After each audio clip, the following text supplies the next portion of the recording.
Hello everyone, कैसे हैं आप सब। क्लास को जो है स्टार्ट करते हैं। पवन, आपने क्लासिक एडिटर इंस्टॉल नहीं किया होगा, इस वजह से ऐसे होता है। तो आज हम लोग स्टार्ट कर रहे हैं ऑफ पेज। ऑन पेज हम लोगों ने ऑलमोस्ट जो है देख लिया है कि क्या है कैसे है। बस अब हमें एक बार परफॉर्म करके देखना है। तो पहले हम ऑन पेज और ऑफ पेज दोनों देख लेते हैं।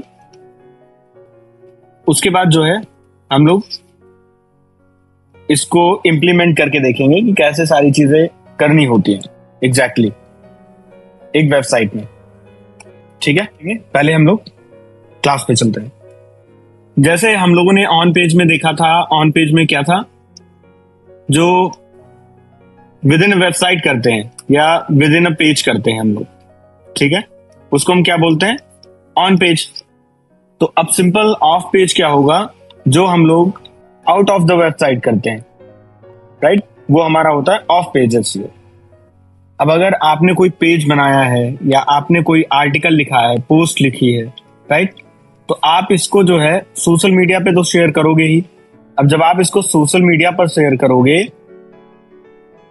तो ये किस में कंसीडर होगा, ये ऑफ पेज में कंसीडर होगा। तो जितनी भी एक्टिविटीज हैं, जैसे कि लिंक बिल्डिंग या जिसको हम बैकलिंक भी बोलते हैं, सोशल शेयरिंग, बहुत सारी एक्टिविटीज हैं, तो वो किस में कंसीडर होती हैं, ऑफ पेज में। आपको बस सिंपल से ये चीज देखना है, अगर आपको कैटेगराइजेशन करना है कि ऑन पेज और ऑफ पेज में, तो आपको ये चीज देखना है कि कौन कौन सी ऐसी एक्टिविटीज हैं जो वेबसाइट पर हो रही हैं। अगर कोई एक्टिविटीज जो वेबसाइट पर हो रही है तो वो ऑन पेज में आएगी, और अगर कोई एक्टिविटीज वेबसाइट के बाहर हो रही है तो ऑफ पेज में आएगी। ठीक है, यही मेजर डिफरेंस होता है। और दोनों जो है मोस्ट इंपॉर्टेंट पार्ट है, इन दोनों के बिना रैंकिंग पॉसिबल नहीं है। अगर आप सोचो कि इनके बिना रैंकिंग आ जाएगी, तो इनके बिना रैंकिंग पॉसिबल नहीं है। आपको दोनों में से जो है किसी एक को इग्नोर करके आप चलोगे और सोचो रैंकिंग आ जाएगी, नहीं आएगी। ठीक है, तो ऑफ पेज भी एक मेजर रोल प्ले करता है रैंकिंग में। और इसके अलावा अगर कंपटीशन टफ है, यानी कि हार्ड है, अगर कंपटीशन, तो अगर कंपटीशन हार्ड है तो और ज्यादा इसका रोल हो जाता है ऑफ पेज का। ये ऑन पेज तो एक लिमिटेशन है ना ऑन पेज में, भाई ऑन पेज में लिमिटेशन ऐसी है कि सिर्फ आप जो है पेज ही ऑप्टिमाइज कर सकते हो, राइट। आप टाइटल, मेटा डिस्क्रिप्शन, हेडिंग और उसके अलावा इमेज या वीडियो जो भी आपने ऐड किया है, आप उनको ऑप्टिमाइज कर सकते हो। इंटरनल लिंकिंग आप ऑप्टिमाइज कर सकते हो। इससे ज्यादा आप उसमें क्या कर सकते हो, आप टेक्निकल ऑप्टिमाइजेशन कर सकते हो, उससे ज्यादा आप कुछ नहीं कर सकते। बट ऑफ पेज में जब आते हो, बात आती है लिंक बिल्डिंग की, तो जितने ज्यादा आप लिंक बनाओगे उतना ज्यादा आपका बेनिफिट है। लेकिन लिंक बनाने के लिए भी आपका जो है एक होता है उसमें क्वालिटी, आपको क्वालिटी पे फोकस करना है, क्वांटिटी पे नहीं। लाइक होता है कि लो क्वालिटी बैकलिंक आपने बना दिया 1000, इससे क्या होगा, आपके साइट का स्पैम स्कोर ऊपर जाएगा। और क्वालिटी बैकलिंक आपने बनाया 10, इससे आपकी अथॉरिटी ऊपर जाएगी। तो आपको जो हार्ड वर्क करना है, मेहनत करनी है, वो एक राइट डायरेक्शन में करनी है। हमें क्वालिटी पे फोकस करना है, क्वांटिटी पे नहीं फोकस करना, राइट। अब धीरे धीरे हम आगे सारी चीजें देखेंगे। डिफरेंसेस क्या है आपको पता है, simple, relevance, quality, user experience, meta tags, URL structure, right, content optimisation, ये सारे आपके ऑन पेज में आ जाते हैं। बैकलिंक हो गया, सोशल सिग्नल। सोशल सिग्नल क्या होते हैं, अगेन इसको हम देख लेते हैं थोड़ा। Social signal in the sense कि आपने बहुत सारे ऐसे कंटेंट देखे होंगे फेसबुक पे कि वहां पे किसी ने अपनी वेबसाइट का कंटेंट शेयर किया है ना, या वेबसाइट का लिंक शेयर किया, एक आर्टिकल का लिंक शेयर किया, खासकर न्यूज का लिंक होता है, तो वो वायरल हो गया। अब वायरल हो गया तो उस पर एंगेजमेंट आ रही है, लाइक कमेंट, शेयरिंग, ये सारी चीजें बहुत अच्छी आ रही हैं। तो इससे क्या होता है, इससे एक सिग्नल जाता है सर्च इंजन्स को कि ये कंटेंट जो है वो सोशल मीडिया पे बहुत अच्छा परफॉर्म कर रहा है। दैट मीन्स ये गूगल पे भी, यानी कि सर्च इंजन पे भी ये अच्छा परफॉर्म करेगा। अब अगर कोई कंटेंट वायरल हो रहा है फेसबुक पे, देखो दोनों एक दूसरे से कनेक्टेड है एक तरीके से। अगर कोई कंटेंट वायरल हो रहा है फेसबुक पे, दैट मीन्स वो ट्रेंडिंग में है, गूगल पे भी वो सर्च किया जा रहा होगा, राइट। तो आपके जितने भी social media platforms like Facebook हो गया, ट्विटर हो गया, अगर ट्विटर पे आपने कोई लिंक शेयर किया या कोई आर्टिकल शेयर किया, वो वहां से वायरल हो गया या वहां पे इंगेजमेंट बहुत अच्छी खासी है, तो नो डाउट आपकी जो गूगल की रैंकिंग है उस पेज की, वो इंप्रूव हो जाएगी अपने आप ही। इसी को हम बोलते हैं सोशल सिग्नल, जो कि सोशल मीडिया प्लेटफॉर्म से आता है इंगेजमेंट में। जो इंगेजमेंट आती है सोशल मीडिया प्लेटफॉर्म से, उसको हम कंसिडर करते हैं एज अ सोशल सिग्नल।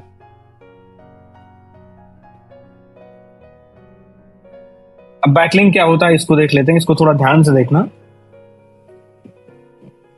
जब भी कोई दूसरी वेबसाइट हमें एक लिंक देती है, लेट सपोज ये कोई वेबसाइट ए है और ये कोई वेबसाइट बी है। ए वेबसाइट ने बी वेबसाइट को एक लिंक दिया, एक पेज से लिंक दिया इन द सेंस कि उन्होंने ऑल्सो रीड करके एक आर्टिकल डाल दिया, बी वेबसाइट का एक आर्टिकल डाल दिया और उस आर्टिकल पे लिंक दे दिया बी वेबसाइट का। तो क्या हुआ, ए से बी को बैकलिंक चला गया। अब इसको एक बार मैं दिखाता हूं आप लोगों को।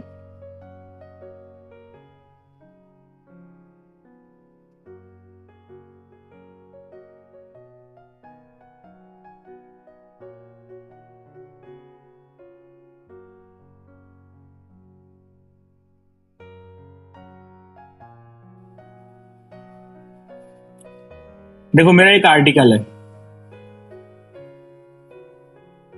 और मैं चला जाता हूं गूगल पे, राइट। और मैं सोचता हूं कि google.com जो है, यहां पे आपको मैं एक लिंक दे दूं, google.com पर मैं एक लिंक दे दूं,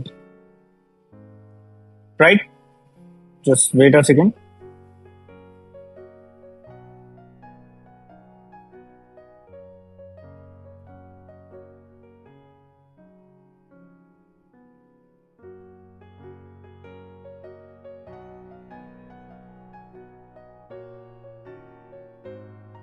तो अगर मुझे लिंक देना है या बैकलिंक देना है गूगल को, तो मैं क्या करूंगा, मैंने यहां से जो है एक इनपुट दिया ऑल्सो रीड, और यहां पे मैंने पुट कर दिया google.com,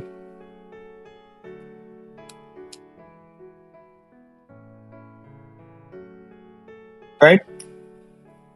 और इंसर्ट लिंक में जाके हमने यहाँ पे google.com का लिंक दे दिया। तो अब ये क्या हुआ, अब ये एक तरीके से काउंट होगा कि मैंने google.com को एक बैकलिंक दिया, राइट। अब आगे देखते हैं फ्रंट एंड पे, ऑल्सो रीड google.com पे। जब हम यहां पे क्लिक करेंगे google.com पे, तो हम google.com पे चले जाएंगे। क्यों? क्योंकि इस पेज ने जो है वो google.com को लिंक दे दिया है। तो अब ये जो है, ये क्या काउंट होगा, ये google.com के लिए एक बैकलिंक काउंट होगा, राइट। ये एक बैकलिंक है google.com के लिए। कहां से ये बैकलिंक मिला है, हमारी वेबसाइट से उसको मिला है। तो यही होता है आपका बैकलिंक, ठीक है। और ये एक मोस्ट इंपॉर्टेंट फैक्टर होता है रैंकिंग के लिए।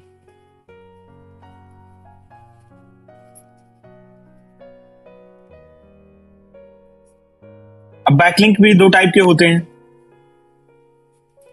एक आपका होता है डू फॉलो और एक आपका होता है नो फॉलो। अब इसमें जो है आपको बस ये ध्यान रखना है, बैकलिंक दो टाइप के होते हैं, डू फॉलो नो फॉलो। होते तो और भी हैं, बट जो मेन होते हैं वो do follow no follow. Do follow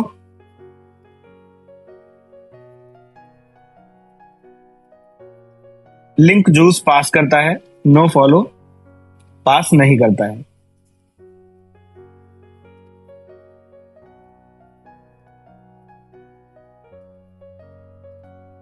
कि आपको या तो कहीं पे नोट डाउन कर लेना है या तो आपको ये ध्यान रखना है, ठीक है। बैकलिंक कितने टाइप के होते हैं, आगे आपको समझ में आ जाएंगी ये सारी चीजें क्या है कैसे है।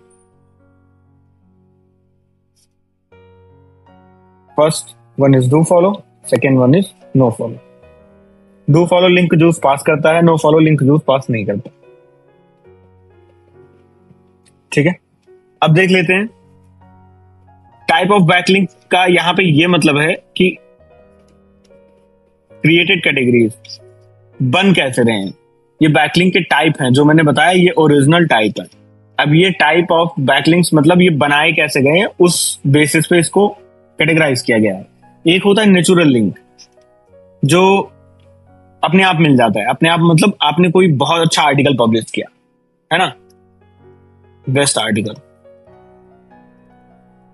और क्या हुआ कि किसी ने आपके आर्टिकल का लिंक दे दिया, किसी ने आपका आर्टिकल पढ़ा, किसी वेबसाइट के ऑनर ने आपका आर्टिकल पढ़ा, उसको बहुत अच्छा लगा, उसने अपनी वेबसाइट पे आपका आर्टिकल फीचर किया, आपको लिंक दे दिया कि इस वेबसाइट पे ये आर्टिकल बहुत अच्छा है, राइट। या फिर किसी मीडिया हाउस ने आपके आर्टिकल से रिलेटेड एक आर्टिकल लिखा अपने न्यूज प्लेटफॉर्म पे और आपको लिंक दे दिया। बहुत सारे ऐसे होते हैं जो बड़े ब्रांड्स वगैरह होते हैं, वो ये टेक्निक अपनाते हैं। तो उससे क्या होता है, उससे आप जो लिंक गेन करोगे वो नेचुरल लिंक होगा। अभी जैसे मैंने यहां से गूगल को लिंक दिया तो किसी रीजन से दिया होगा, या आप भी अगर किसी को दोगे तो किसी रीजन से दोगे। अब गूगल ने मुझसे आके तो कहा नहीं कि आप मुझे एक बैकलिंक दो, राइट। गूगल ने ये चीज तो मुझसे कही नहीं। तो इसका मतलब क्या होता है, इसका मतलब ये होता है कि ये नेचुरल लिंक्स होते हैं, ये अपने आप क्रिएटेड होते हैं, या कोई अपने आप देता है, आपको कहने की जरूरत नहीं होती। दूसरा होता है मैनुअली बिल्ट लिंक। इसमें क्या होता है कि हम कांटेक्ट करते हैं साइट ओनर्स को और उनको बोलते हैं कि हम उनके लिए कंटेंट लिख के दे रहे हैं, उनके लिए हम एक फ्री क्वालिटी कंटेंट लिख के देंगे, उसके बदले में आपको वो एक बैक लिंक देंगे।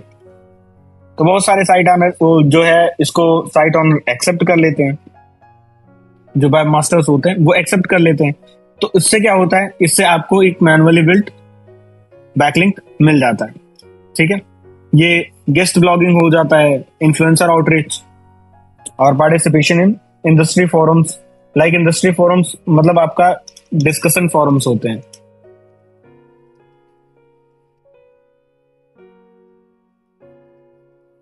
Right.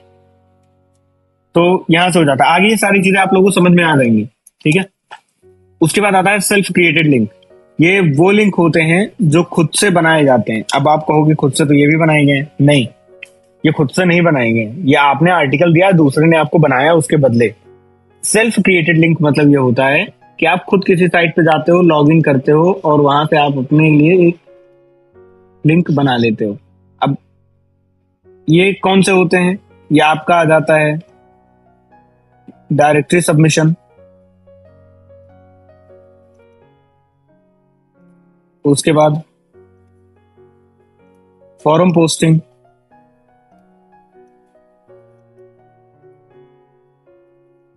Comment posting, others. Again अगर हम बाय नेचर देखेंगे तो ये होते हैं लो क्वालिटी बैकलिंक्स।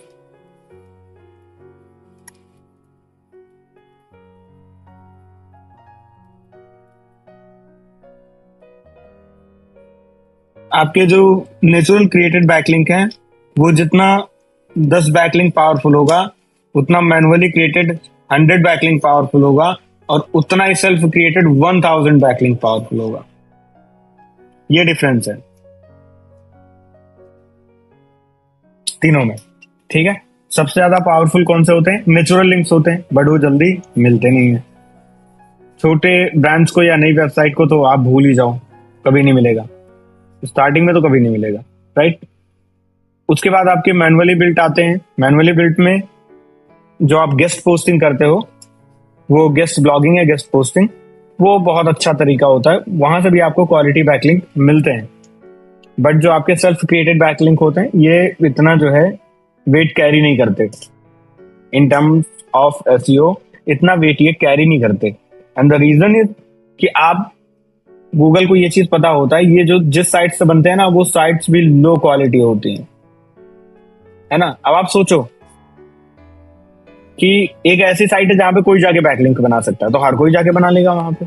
अब गूगल को चीज पता चल गई, यहां से तो बहुत लोगों को बैकलिंक गया है, कुछ तो गड़बड़ है ना।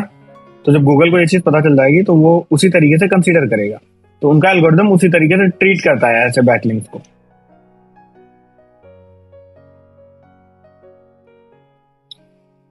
अब गेस्ट ब्लॉगिंग का क्या होता है, देखो इसको हम बोलते हैं गेस्ट पोस्टिंग, इसको गेस्ट पोस्टिंग भी बोलते हैं। अब बहुत सारी ऐसी वेबसाइट्स होती हैं जो आपको अलाउ करती हैं कि आप उनके वेबसाइट पे जाके आर्टिकल लिख के पोस्ट कर सकते हो, उसके बदले में वो आपको हाई क्वालिटी एक डू फॉलो बैकलिंक देंगे। तो हम उसको सर्च कैसे करते हैं, हमें जाना है गूगल में, हमें सर्च करना है राइट फॉर अस। उसके बाद लेट्स सपोज हमें डिजिटल मार्केटिंग में या एसईओ में आर्टिकल पब्लिश करने हैं, तो हम एसईओ यहां पे लिखेंगे, डबल कोट के अंदर एसईओ और राइट फॉर अस, और सर्च करेंगे। तो आपको देखो यहां पे बहुत सारे ऐसे आर्टिकल्स मिल जाएंगे, I love SEO, outreach monk, SEO reseller. तो देखो आपको ये सारे आपको यहाँ पे वेबसाइट मिल जा रहे हैं, और आपको ऐसे हजारों वेबसाइट मिल जाएंगे। अब आपको इन वेबसाइट को ओपन कर लेना है, और देखो यहाँ पे आप कंटेंट सबमिट कर सकते हो। आपको बस इनकी जो गाइडलाइन है वो पढ़ना है कि क्या क्या इनकी मिनिमम रिक्वायरमेंट है, राइट।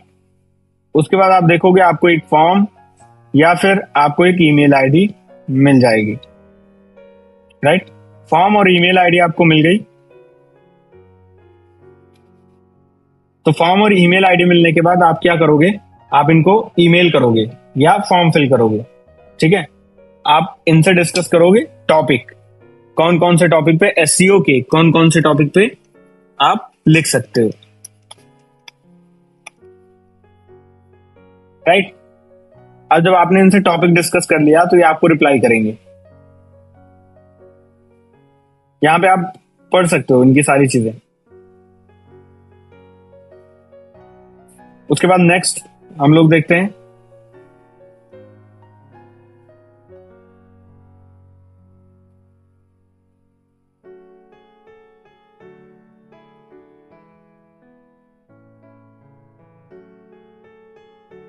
ये कंप्लीट गाइडलाइन रीड करके आपको जो है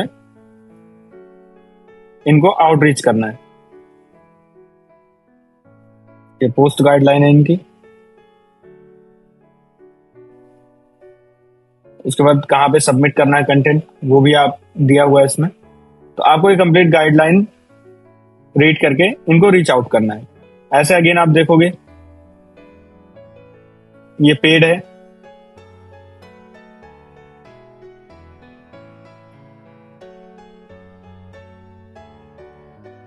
तो आपको यहां से बहुत सारी वेबसाइट मिल जाएंगी, राइट।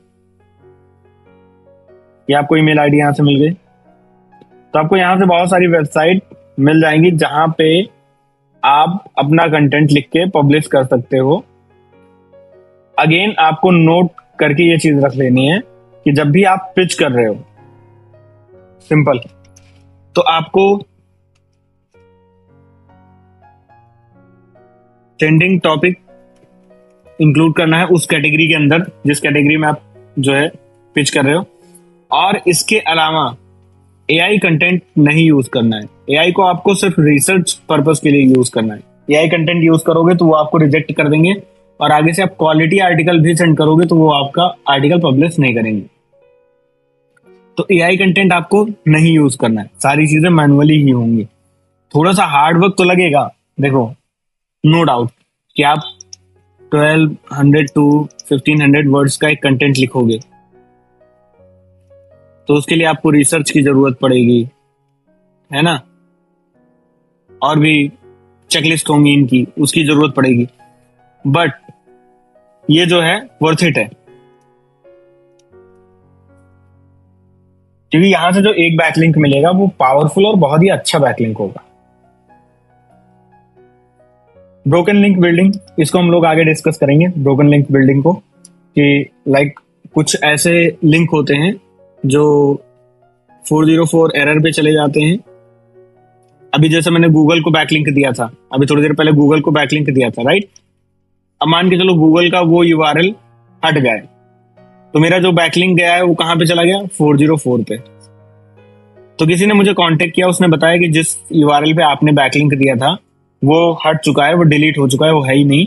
तो आप क्या करो, इस बैकलिंक को मेरी इस यूआरएल पे दे दो, और जो मेरा कंटेंट है वो गूगल से ही रिलेटेड है, वो उसी कंटेंट से रिलेटेड है जिसे आपने पहले बैकलिंक दिया था, उसी से रिलेटेड है।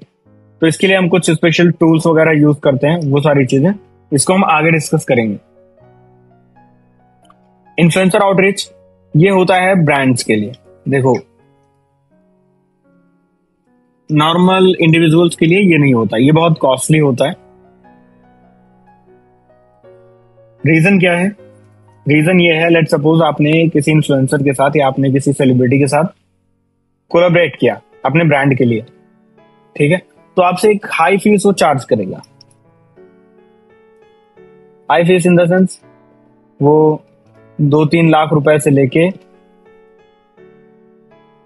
5 से 10 करोड़ तक की हो सकती है। डिपेंड करता है इन्फ्लुएंसर कैसा है, कौन सा है।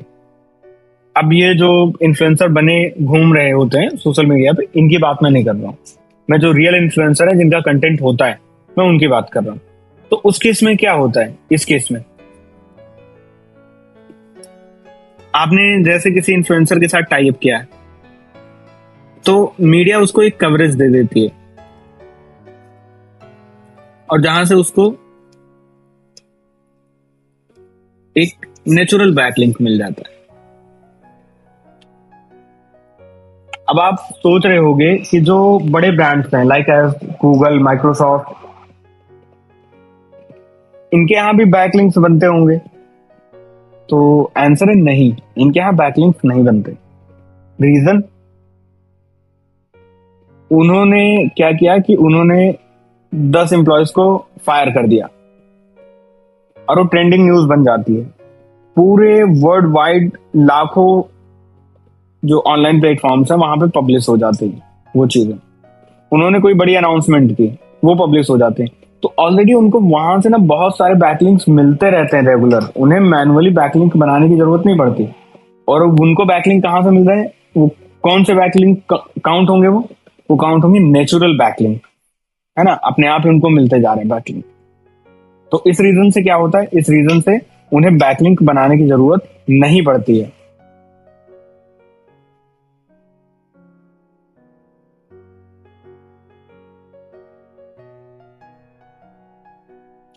अदरवाइज हम लोग अगर नॉर्मल देखेंगे, हम लोग जैसे स्टार्ट करते हैं, कोई वेबसाइट स्टार्ट करते हैं, कोई बिजनेस स्टार्ट करते हैं, या किसी कंपनी में जाते हैं, तो वहां पे पहले ये कल्चर होगा, स्टार्टिंग में ये कल्चर होगा कि आपको ऑफ पेज में बैकलिंक बनाने हैं,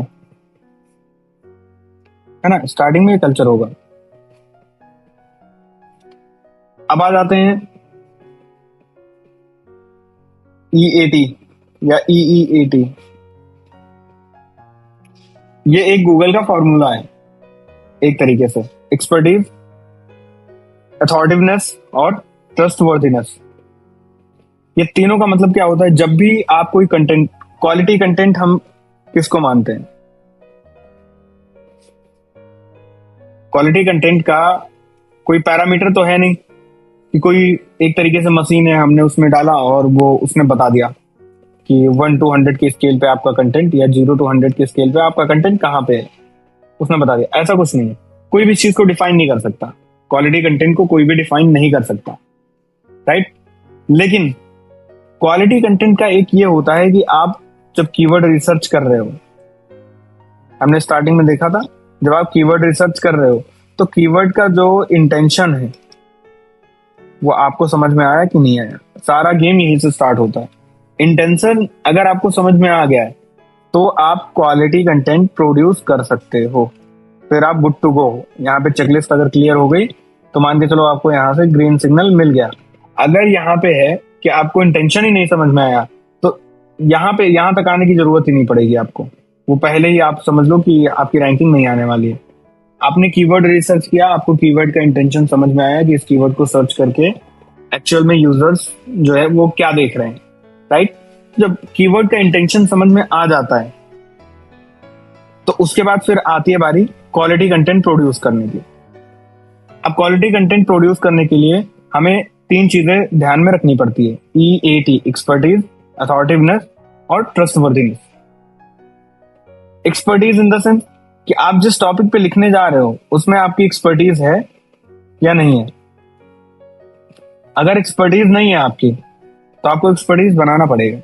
और एक्सपर्टीज नहीं है इन द सेंस का यहाँ पे सीधा सा मतलब ये है, देखो कि ऐसा नहीं कि आपको उस टॉपिक पे, जैसे मैं लिखने जा रहा हूँ how to make money online इस कंटेंट पे, राइट। तो अगर मैं इस कंटेंट पे, इस टॉपिक पे लिखने जा रहा हूँ, इस कीवर्ड पे, तो इसका ये मतलब नहीं है कि मुझे भाई PhD करने की जरूरत पड़ेगी मेक मनी ऑनलाइन कैटेगरी में।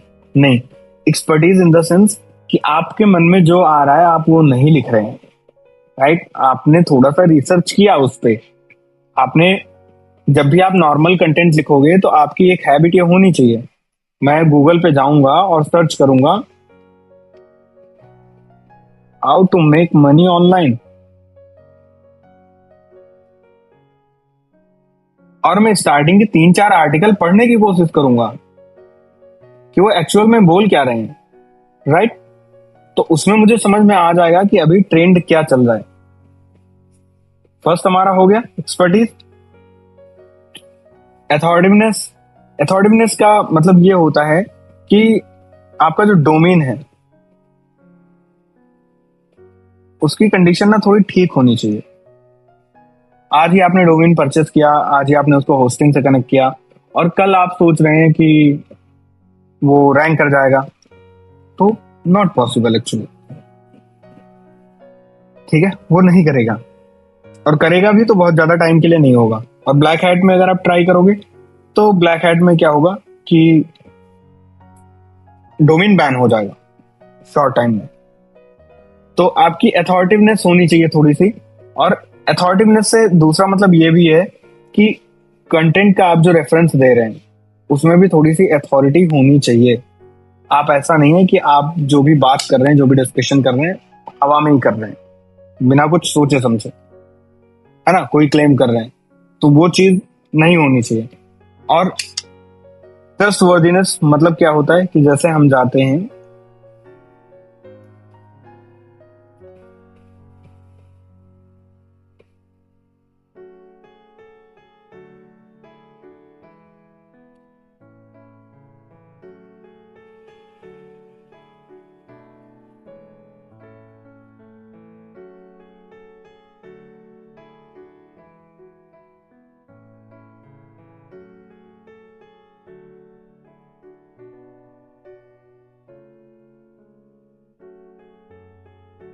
Just let me check, wait.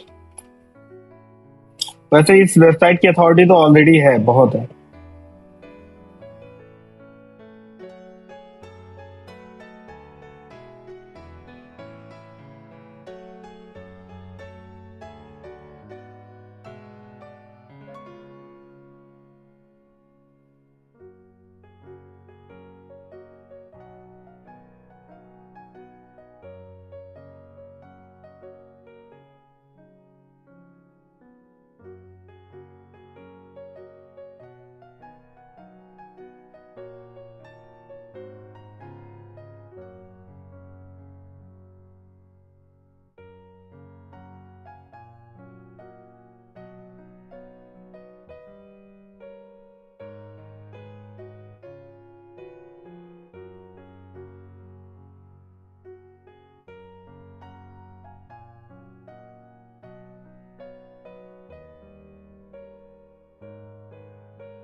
अब यहाँ पे आप देखोगे सारी इंटरनल लिंकिंग है,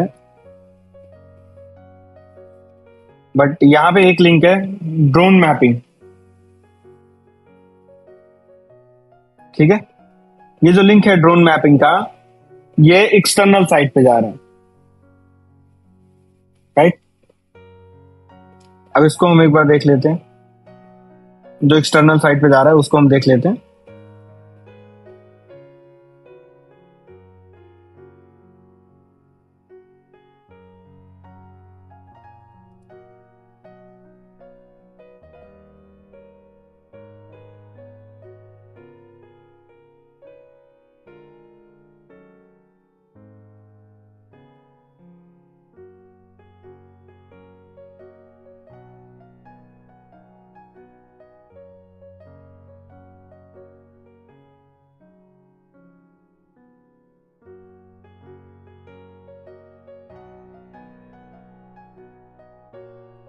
ये ड्रोन मैपिंग का है, ठीक है।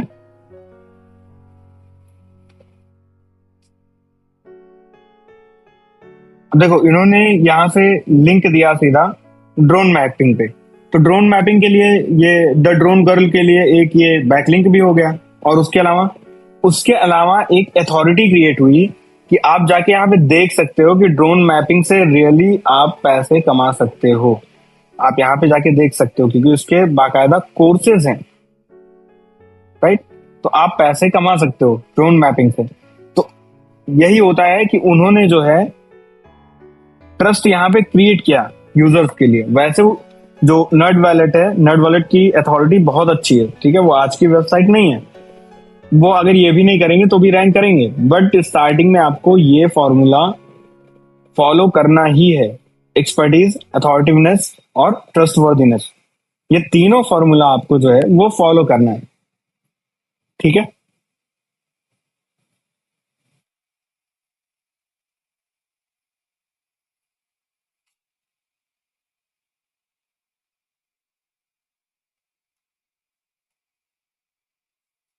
गूगल सर्च कंसोल, जहां से आप बैकलिंक चेक कर सकते हो, बैकलिंक चेक कर सकते हो या लिंकिंग डोमेन्स चेक कर सकते हो आप यहां से।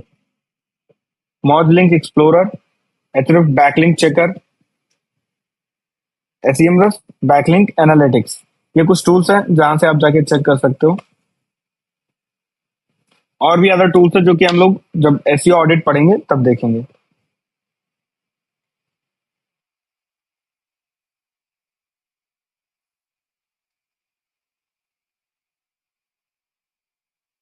अब यहाँ पे अगर हम जाते हैं,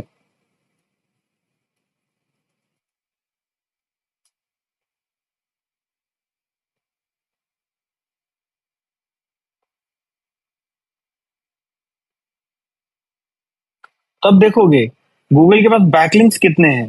12 बिलियन बैकलिंक्स है गूगल के पास, राइट। जियोलॉजी, सीनेट और बहुत सारे हाई अथॉरिटी वेबसाइट्स हैं, आप देखोगे इसमें, ठीक है। तो बैकलिंक हम चेक क्यों करते हैं, बैकलिंक हम कंपटीटर्स के चेक करते हैं, उसके लिए कौन कौन से टूल्स हैं, आगे हम उन सब चीजों पे बात करेंगे। अब हम लोग आ जाते हैं लोकल एसईओ में। लोकल एसईओ क्या होता है इसको हम थोड़ा सा देख लेते हैं और समझ लेते हैं।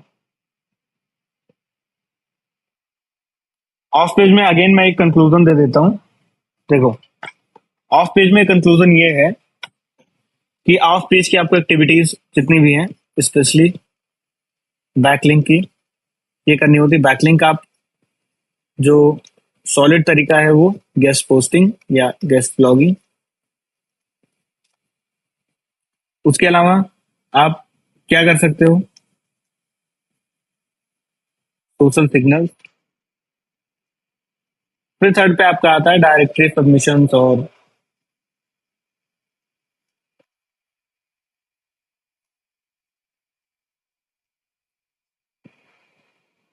सबसे पहली प्रेफरेंस हमें इन दोनों की रखनी है ना, गेस्ट पोस्टिंग और सोशल सिग्नल। अब लोकल एसईओ, देखो एसईओ के जैसा ही होता है ये भी, इसमें आपका ऑन पेज ऑफ पेज होता है। लोकल एसईओ में भी आपका ऑन पेज ऑफ पेज होता है।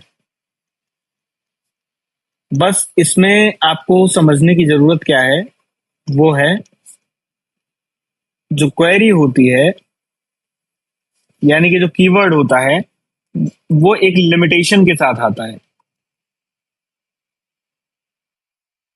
लिमिटेशन इन द सेंस, अगर मैं सर्च कर रहा हूं best hotels in Delhi, that means कि मुझे दिल्ली में ही चाहिए, मैं मुंबई तो जाऊंगा नहीं, है ना। तो लिमिटेशन ऐड हो जाती है कि सर्च किया best hotels in Delhi, that means कि मैं दिल्ली में जो अच्छे होटल्स हैं वो मैं देख रहा हूँ, राइट।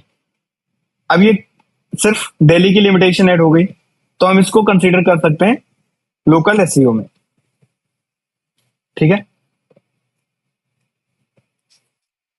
लोकलाइज्ड सर्च रिजल्ट होते हैं ऑर्गेनिक रिजल्ट में, लाइक आपका गूगल माई बिजनेस आता है सबसे पहले।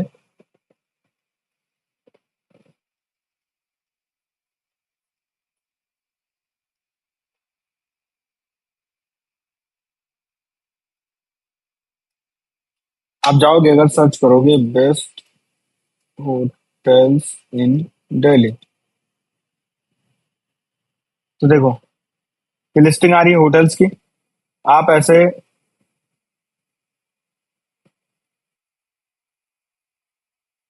गूगल माई बिजनेस की लिस्टिंग आ रही है, राइट।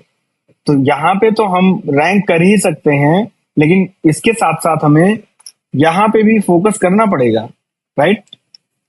यहाँ पर भी हमें फोकस करना पड़ेगा। क्यों? क्योंकि 70 to 80% ट्रैफिक यहीं पे रह जाती है, उसके बाद जो ट्रैफिक बचती है वो नीचे आती है, राइट। तो इसको हम बोलते हैं local SEO.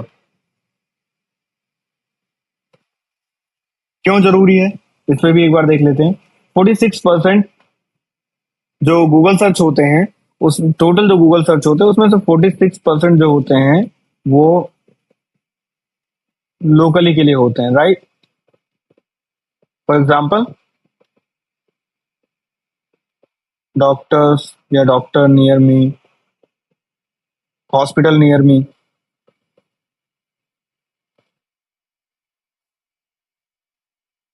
Club near me, है ना। तो ऐसे अब नियर मी वाले जो वर्ड्स होते हैं, नियर मी वाले आप देखोगे कि ये इंक्रीज हो रहे हैं, नियर मी सर्चेस जो हैं वो इंक्रीज हो रहे हैं। रीजन क्या है? Near me in the sense कि अब गूगल एग्जैक्टली बता देता है। अब लेट सपोज मैं कहीं पे एक नई जगह पे हूँ और मुझे जो है अपनी व्हीकल में रिफ्यूलिंग करवानी है, ठीक है। तो मैं सर्च करूंगा गैस स्टेशन, पेट्रोल पंप, मैं सर्च करूंगा, राइट, राइट। मैं फ्यूल स्टेशन सर्च करूंगा। तो अब मुझे नहीं पता कि मैं एग्जैक्टली किस एरिया में हूँ। लेट सपोज मुझे नहीं पता कि मैं एग्जैक्टली किस एरिया में हूँ, बट मैंने सर्च कर लिया फ्यूल स्टेशन या पेट्रोल पंप नियर मी। अब गूगल क्या करेगा, जीपीएस से मेरी लोकेशन उठाएगा और मेरे आसपास के जितने भी पेट्रोल पंप है वो मुझे दिखा देगा। अब इससे क्या हुआ, इससे ये हुआ कि मुझे एग्जैक्ट लोकेशन मेरी नहीं पता कि मैं कहाँ पे हूँ। मुझे किसी से पूछना पड़ेगा कि भाई ये एग्जैक्ट लोकेशन कौन सी पड़ती है। मैं कहीं बाहर हूँ तो मुझे किसी से पूछना पड़ेगा, बट गूगल से अगर मैं नियर मी करके क्वेरी करता हूँ तो वो मेरे आसपास की जो चीजें हैं वो मुझे शो कर देगा। और यही एक रीजन है कि जो नियर मी सर्चेस हैं वो इंक्रीज हो रहे हैं।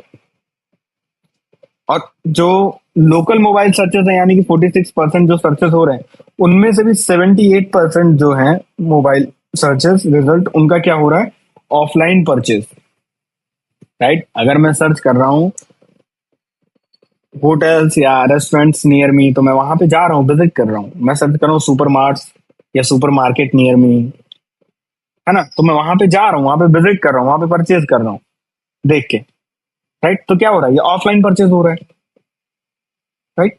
तो इसी वजह से ये इंपॉर्टेंट है। अगर कोई लोकल बिजनेस है तो उसके लिए, या ऑफलाइन बिजनेस है तो उसके लिए ये बहुत ही इंपॉर्टेंट हो जाता है। लोग बोलते हैं ना ऑफलाइन बिजनेस के लिए क्या डिजिटल मार्केटिंग, भाई ऑफलाइन बिजनेस के लिए भी डिजिटल मार्केटिंग करके उनको बहुत अच्छी तरीके से ग्रो किया जा सकता है। ये चीज हमें नहीं भूलना है। अब देखो जैसे आप सर्च करोगे लाइक कोई क्वेरी है, होटल्स नियर मी, आपने सर्च किया, होटल की लिस्ट आ जाएगी, प्राइसिंग कितनी है ये आ जाएगा, रिव्यूज कितने हैं वो आ जाएगा, है ना, और क्या क्या चीजें मिलती हैं, फ्री ब्रेकफास्ट, वाईफाई, राइट, ये सारी चीजें आ जाएंगी। अब इस चीज के लिए किसी को वेबसाइट पे जाके विजिट करके देखने की जरूरत नहीं है। गूगल क्या करता है, ये पूरा डेटा जो है वेबसाइट से ही उठाता है और यहाँ पे शो कर देता है, राइट। लेकिन उसके लिए आपकी वेबसाइट ऑप्टिमाइज होना चाहिए, आपका लोकल एसईओ ऑप्टिमाइज होना चाहिए, है ना। अब अगर पिज्जा नियर मी या रेस्टोरेंट नियर मी कोई सर्च करता है तो देखो कुछ ऐसे रिजल्ट आता है, राइट। तो इसमें भी क्या है, ये भी कहाँ से लेके आता है, लोकल बिजनेस से या फिर गूगल माई बिजनेस लिस्टिंग से। तो इसीलिए ये इंपॉर्टेंट हो जाते हैं। अब कोई भी आप देखोगे हार्डवेयर शॉप, है ना, क्लॉथ स्टोर, क्लॉथ शोरूम, आप कोई भी देखोगे, मैंडेटरी है अब ये सारी चीजें उनके लिए भी। नियर मी सर्चेस इंक्रीज हो रहे हैं, राइट। मोबाइल डिवाइस, क्योंकि देखो मोबाइल डिवाइस का क्या है कि अब लोगों तक इंटरनेट बहुत अच्छे तरीके से पहुंच रहा है, राइट। जो आज के 5 साल पहले, 5 या 6 साल पहले जो आज के सिंपल फोन यूज करते थे, आज वो एंड्रॉइड यूज करते हैं या स्मार्टफोन यूज करते हैं एक तरीके से, ठीक है। तो क्या है कि जैसे जैसे स्मार्टफोन बढ़ रहा है, इंटरनेट का कल्चर बढ़ रहा है, तो वैसे ये सर्चेस जो है ना वो इंक्रीज हो रहे हैं, राइट। मोबाइल विजिबिलिटी के लिए लोकल एसईओ जरूरी है। अगर कोई नियर मी सर्चेस करता है या कोई स्पेसिफिक एरिया का जो है मेंशन करके सर्चेस करता है, तो उसके लिए जरूरी है, लोकल एसईओ बहुत ज्यादा जरूरी है। और जो वेबसाइट है वो मोबाइल फ्रेंडली होना चाहिए, जिसकी हम टेक्निकल एसईओ में बात करके आ चुके हैं। गूगल माई बिजनेस, इस पर हम लिस्टिंग कैसे क्रिएट करते हैं, इस पर हम अलग से बात करेंगे, कंप्लीटली लिस्टिंग कैसे क्रिएट करते हैं। बस मैं कुछ बात कर ले रहा हूँ ऑप्टिमाइजेशन की पहले, ठीक है। ऑप्टिमाइजेशन की इन द सेंस कि क्या क्या चीजें आपको इसमें रिक्वायर्ड होती हैं। बिजनेस इंफॉर्मेशन में और कितने और जो है आपका खुला रहता है, एड्रेस हो गया, फोन नंबर हो गया, ठीक है। और उसके बाद कस्टमर फीडबैक एंड रेटिंग हो गई, फोटोज आपको यूज करने होते हैं, और इनसाइट आपको जो है मिल जाते हैं गूगल माई बिजनेस के अंदर ही।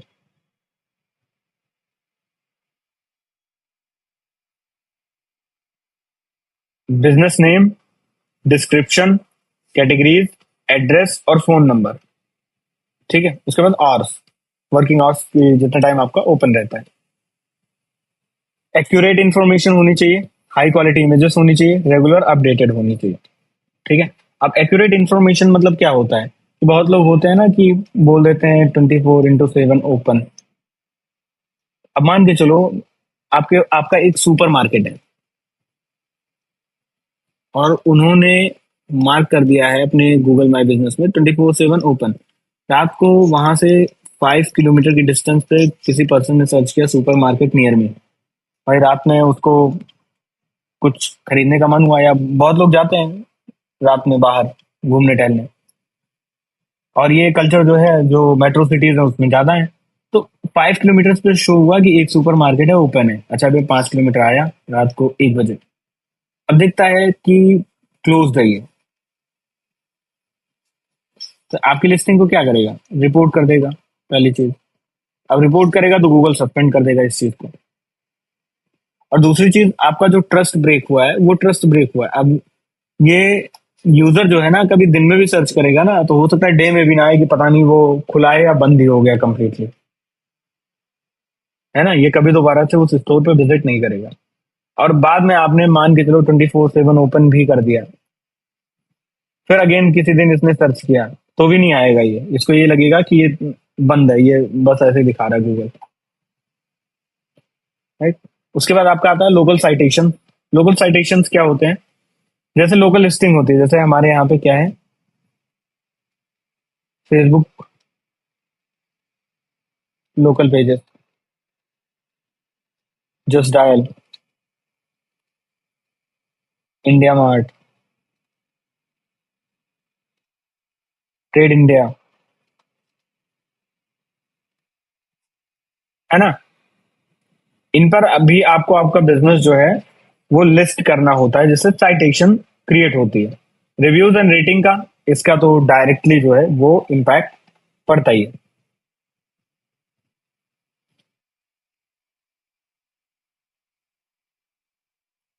लोकलाइज्ड कंटेंट, देखो की कंपोनेंट्स क्या क्या है। लोकलाइज्ड कंटेंट मतलब आपका कंटेंट जो है वो लोकली एक तरीके से मान के चलो आप क्राफ्टेड होना चाहिए लोकली, ठीक है। इन द सेंस कि आपके आपका कोई लोकल बिजनेस है लेट्स सपोज, तो आपका कुछ कल्चर होगा। हमेशा बिजनेस को एक स्टोरी लाइन से या स्टोरी से जोड़ा जाता है, राइट। अब जैसे हैंडीक्राफ्ट का है, हैंडीक्राफ्ट का कोई बिजनेस है, तो वो कल्चर से उसको ऐड कर देते हैं, ठीक है। वो बता देंगे आज के 500 साल पहले, 500 years बैक ये स्टार्ट हुआ था, राइट। अब उसमें फैक्ट क्या है, फैक्ट क्या नहीं, आई डोंट नो, बट ये इफेक्टिव होता है। तो आपको लोकल, अगर आप लोकल एसईओ पे काम कर रहे हो तो कंटेंट भी आपको लोकली जनरेट करना होगा। लाइक जो कंटेंट आपके लोकल की ऑडियंस कंज्यूम करती हो, चाहे वो वीडियो फॉर्म में हो, चाहे वो ब्लॉग हो, चाहे वो पेजेस हो, आपको जो है वो लोकल फॉर्म में ही जनरेट करना होगा, right. Just wait a second.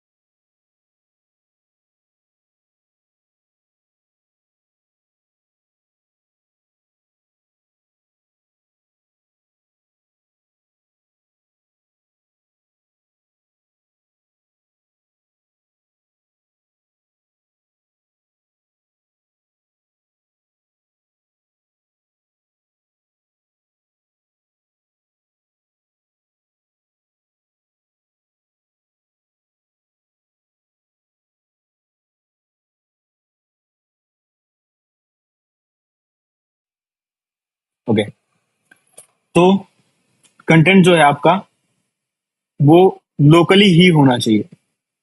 और अगर लोकली नहीं है कंटेंट आपका, तो सिंपल सी बात है कि ऑडियंस आपकी मिक्सअप होगी। और जब मिक्सअप होगी ऑडियंस, तो थोड़ा इशू हो सकता है, राइट। लोकल बैकलिंक्स पे फोकस करना है, आगे हम इसके बारे में डिस्कशन करेंगे, लोकल बैकलिंक्स।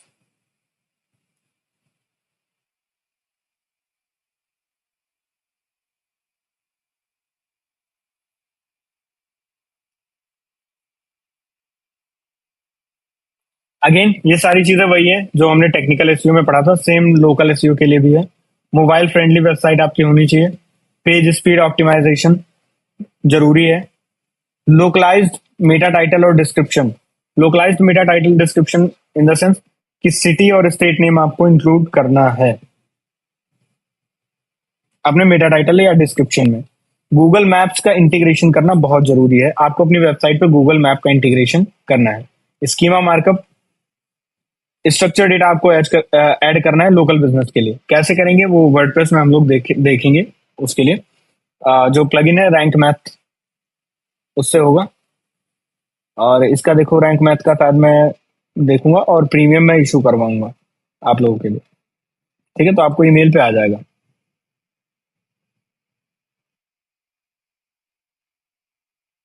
टूल्स का अगेन हम सारी चीजें टूल्स में बात करेंगे। GMB profile, Google search console, keyword planner की हम बात कर चुके हैं। ऑटो कंप्लीट हम देखेंगे आगे।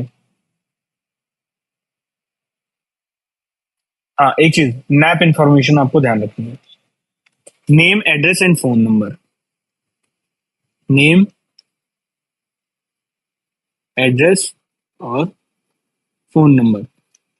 गूगल माई बिजनेस में आपको ये नैप इंफॉर्मेशन जो है वो अपडेटेड रखनी है, ठीक है। नेगेटिव रिव्यूज को आपको इग्नोर नहीं करना है, उनको रिप्लाई करना है। प्रोफाइल को अपडेटेड रखना है और लोकल बैकलिंक्स ट्राई करना है क्रिएट करने के लिए।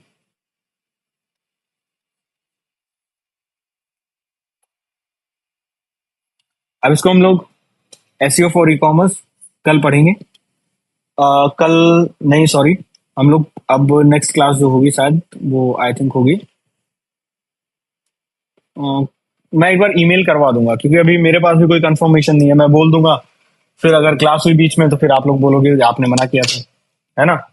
तो इसलिए मैं कुछ बोलूंगा नहीं अभी, मैं चेक करवा के ईमेल करवा दूंगा। तो हम लोग बेसिकली नेक्स्ट क्लास में देखेंगे इसमें ई कॉमर्स, देखेंगे ई कॉमर्स क्या है, कैसे सारी चीजें, और ई कॉमर्स के अलावा गूगल माई बिजनेस की लिस्टिंग कैसे क्रिएट करते हैं ये देखेंगे, और जो अदर टूल्स हैं उनको देखेंगे। फिर हम लोग मूव करेंगे वर्डप्रेस पर कि कैसे हम ये ऑप्टिमाइज करते हैं। ये जो सारी चीजें हमने सीखी हैं, जो सारी चीजें हमने देखी हैं, उसको हम डिप्लॉय कैसे करेंगे, इम्प्लीमेंट कैसे करेंगे। तो क्लियर है यहाँ तक सबको?